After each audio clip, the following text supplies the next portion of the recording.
Hey everybody, happy Monday. Just checking in, another week down, 8 more to go. Hope this week was a lot easier for everybody technologically wise. Did not seem to have any issues at all with people not being able to access Blackboard, email, anything like that. So good job out of everybody. Appreciate all your work going on. I made a list of 4 things I wanted to talk about this week. As we get away from talking about issues, now let's talk about things going on. One of the things in this past week we covered was skills approach. And you saw the skills approach as technical, human, and conceptual skills. The thing about this is employers love the skills approach. Absolutely love it. It's such an easy way for them to define who gets to be the next leader because they say, you're great in technical skills, you get to move up. Do I agree with it? Probably not. But employers love it because it's simple, it's easy, and it's an easy thing for them to show their employees, here's how you get to the next step. Here's how you get to the next step. I think there are a lot better ways to do this, but I think it's one that we want to talk about because it is important and a lot of employers use it. Next thing, the Amazon question. Lots of interesting feedback from you guys on the Amazon question. Lots of people thought different things about the Amazon question, and that was the point of that video assignment, was to get you to think. The number one thing I saw was, the comment was, there was no defined how they handle people. They talked a lot about ramping up for Christmas, absolutely, but know how they were dealing with people. That's where you as a leader have to think, because you're not always going to have all the facts in front of you when decisions need to be made. You're going to have to think on your feet, make a quick decision, go with that decision. Oftentimes when you do that, you're going off of history. How have you handled things in the past? But that's why I gave you that assignment, because I wanted you to think outside the box of, I don't know how they're dealing with people because they don't tell me, but what can I read into the situation? All in all, it was a really, really good job. I saw lots of interesting answers. I gave you lots of feedback because I don't know that there was one right or wrong answer. I wanted you to sell me on why you chose your answer, and everybody did a great job. Last 2 things. Delegation. I saw this come up in the discussion boards, and somebody in the discussion boards mentioned the fact that they struggled with delegating things. My comment back to them was, you don't always have to delegate. And I know people give me strange looks when I taught this in classroom. Oh my gosh, you are not delegating. Guess what, folks? Sometimes as a leader, there are just things you can do faster and more efficient. We are in an era in business where efficiency is key. Getting things done faster is key. Getting people things they want is key. Think about it as you as a TSA agent of getting people checked through security faster and more efficiently. Sometimes it's just easier for you to do things and get them done.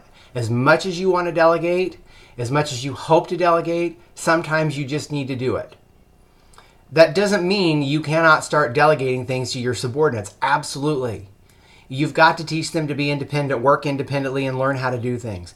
It's finding the right time and place when to delegate. In situations of dire urgency, quick turnover, quick need to be done, you may just do it yourself and it's so much easier. You'll see the benefits long term when you can give your followers, your subordinates, a better opportunity to do things when they aren't rushed and they can think through the process. Because if they work through something quickly and they fail, they may never want to do it for you again. Last but not least, I think this is really important, and it's approach. You're going, what do you mean approach?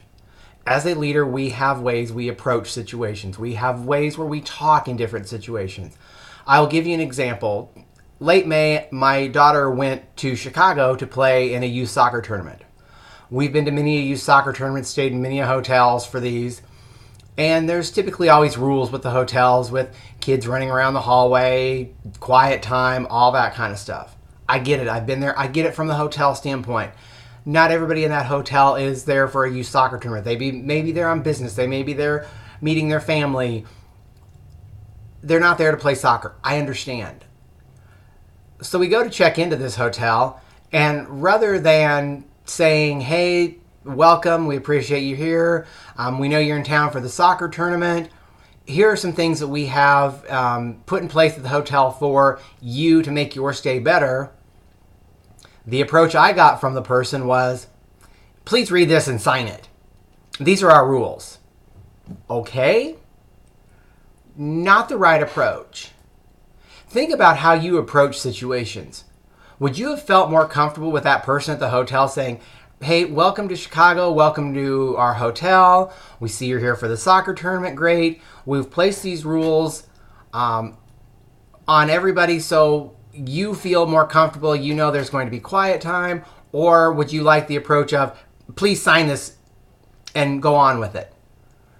How you approach things is key. How you approach people, how you approach situations. Think about what people hear. Do they only hear the negative or do they hear the positive? When you go to approach situations of change, people are listening. How do you approach it? Do you approach it with a negative, we have to do this mentality? Or, hey, we're going to make this change and here's how it's great for you. Here's how it's going to make things better for you. Leadership is on board. I'm on board with this. We see nothing but positives and sell them on the positives. Or, as I said, do you approach it with, we have to make the change? Approach is key with you being a leader. Always approach situations with an open mind, even though you may have preconceived notions, because you never know what's going to happen. Hope everybody has a great week. I'll see you next Monday.